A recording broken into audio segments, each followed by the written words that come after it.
मित्रांनो, आमच्या चॅनलवर नवीन असाल तर चॅनलला नक्की सबस्क्राईब करा, म्हणजे तुम्हाला मालिकेचे नवनवीन एपिसोड सर्वात अगोदर पाहायला मिळतील. तर तुला शिकवीन चांगलाच धडा या मालिकेमध्ये काय घडलं ते आपण बघणार आहोत. तर इकडे भुवनेश्वरी आणि आजी बोलत असतात. भुवनेश्वरी चिंतेत असते की आता ह्या दुर्गीने तो घोड घालून ठेवलेला आहे. आता मास्तरीबाईला घरला कसं आणायचं, तर ती भुवनेश्वरीचं डोकं चालत नाही. तर तिची आई बोलते की मी तुझ्यासाठी गरम गरम कॉफी किंवा चाय बनवून घेऊन येते आणि मग तुझं डोकं चालेल. मग आजी कॉफी चाय बनवायला निघून जातात. मग आजी तिकडून चहा वगैरे घेऊन येतात आणि त्यानंतर ती भुवनेश्वरी चहा पिते आणि तिचं डोकं एकदम छान चालायला लागतं आणि तिला विचार येत राहतात. आजी चहा देऊन निघून जात असते. तर मग भुवनेश्वरीच्या डोक्यात विचार येतात, आता तर आम्ही काही करणार पण मास्तरीबाईला घरला घेऊन येणारच. आणि आता आमच्या डोक्यात विचार आलेला आहे की मास्तरीबाईला घरी आणायचं असेल तर एकच व्यक्ती उत्तम आहे आणि तो म्हणजे, मग ती तिच्या आईला आवाज देते आणि बोलते, आई इकडे ये. मग तिची आई तिथे येतात आणि बोलतात, काय झालं उभे. तर त्यानंतर भुवनेश्वरी बोलते, आई तुला माझ्याशी एक काम करायचं आहे. तुला मास्तरीबाईच्या घरी जायचं आहे आणि तुला मास्तरीबाईला घरी घेऊन यायचं आहे. तर आजी तिच्याकडे बघत राहतात. मग भुवनेश्वरी बोलते, आई तुला जमणार ना. तर माझी हसून बोलते, का नाही, मला जमणार का नाही, मी जाते आणि घेऊन येते. आजी खूप खुश असते आणि आजी अक्षराकडे जायला निघून जाते. तर इकडे अधिपती फॅक्टरीमध्ये ओंकार सोबत बोलत असतो. अधिपती चिंतेत असतो की मास्तरीबाईला माझ्यासोबत काय इम्पॉर्टंट बोलायचं आहे, मला तेच सतावत आहे. आणि मास्तरीबाईला मदन बद्दल तर नाही बोलायचं असेल की मला मदन बद्दल लग्न करायचं आहे, असं तसं. असं जर होईल ना तर मी माझा जीव देऊन देईल, कारण की मी त्यांच्याशिवाय राहू शकत नाही. त्याच्यापेक्षा माझा जीव गेलेला बरा. तर ओंकार बोलतो, असं काही बोलू नको बाबा, आणि असं काही नाही आहे. जे काही असेल ते चांगल्यासाठीच असेल आणि तुमच्या दोघांबद्दल असेल. कारण की ओंकारला सर्व माहित असते की अक्षरा प्रेग्नेंट आहे म्हणून, पण ओंकार सांगू शकत नाही. तर अधिपतीला ओंकार धीर देत असतो. मग ओंकार अधिपती बोलतो, भावा तू धीर दिला म्हणून मला बरं वाटत आहे, पण मी जर आई आणि माझे घरचे, माझे आई साहेब यांच्यानी जर अक्षरा घरी आली नाही तर मी स्वतः मॅडम मास्तरीबाईकडे जाईल आणि त्यांना घेऊन येईल. कारण की मी आता त्यांच्याशिवाय राहू शकत नाही. त्यांना म्हणेल की जे काय तुमच्या पोटात रहस्य आहे ते मला सांगा आणि त्यांना घरला घेऊन येईल, असं अधिपती बोलत असतो. तर इकडे अक्षराच्या घरी आजी पोचलेली असते आणि ते अहेराचं ताट घेऊन पोचलेली असते.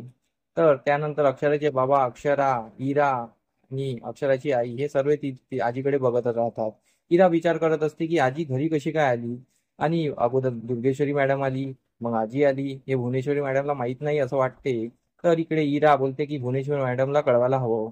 तर इरा भुवनेश्वरी मॅडमला कॉल करायला निघून जाते. इकडे भुवनेश्वरी कॉल उचलते आणि इरा बोलते, मॅडम इकडे तुमची आई माझ्या ताईला घ्यायला आलेले आहे, तुम्हाला माहित नाही आहे का. तर भुवनेश्वरी तिच्या ओरडते आणि बोलते की अहो, शिळ्या बातम्या देऊ नका, कारण की माझ्या आईला मीच पाठवलेलं आहे आणि माझा विचार बदललेला आहे. आम्ही मास्तरीबाईला मी घरी आणत आहे, त्यासाठी मी आईला पाठवलेलं आहे आणि अशा बातम्या देऊ नका. आणि ती फोन कट करते. तर इरा बोलते, या मॅडमचं काही कळतच नाही, कधी काय पलटी मारतात, म्हणून वाचून राहावं म्हणून इरा आतमध्ये निघून जाते आणि त्यांच्या याच्यात सहभागी घेते. तर आजी बोलते की अक्षरा, मी तुला घरला घ्यायला आलेली आहे आणि भुवीने स्वतः पाठवलेला आहे आणि मी तुला घेऊन जाणारच. तर अक्षराचे बाबा बोलतात की नाही, मी माझ्या मुलीला जाऊ देणार नाही.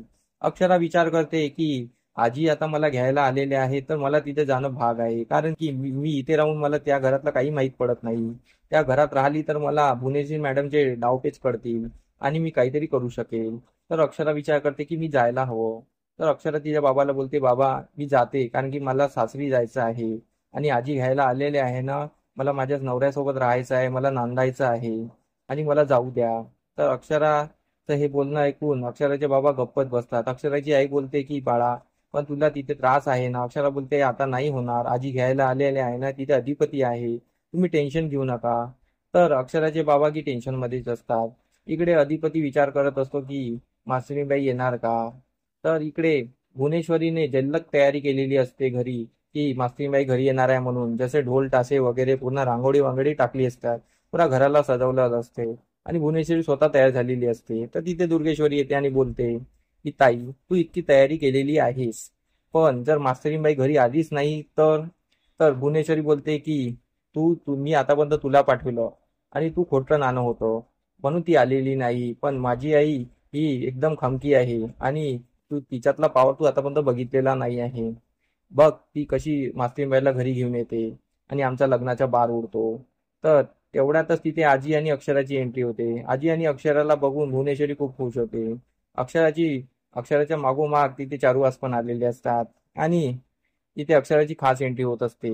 आणि अधिपतीला काहीच माहीतच नसतं. आता सामोरी भागात आपल्याला हेच पाहणं रंजक ठरणार आहे की अधिपती फॅक्टरीमध्ये असतो आणि इथे अक्षराची एंट्री झालेली असते.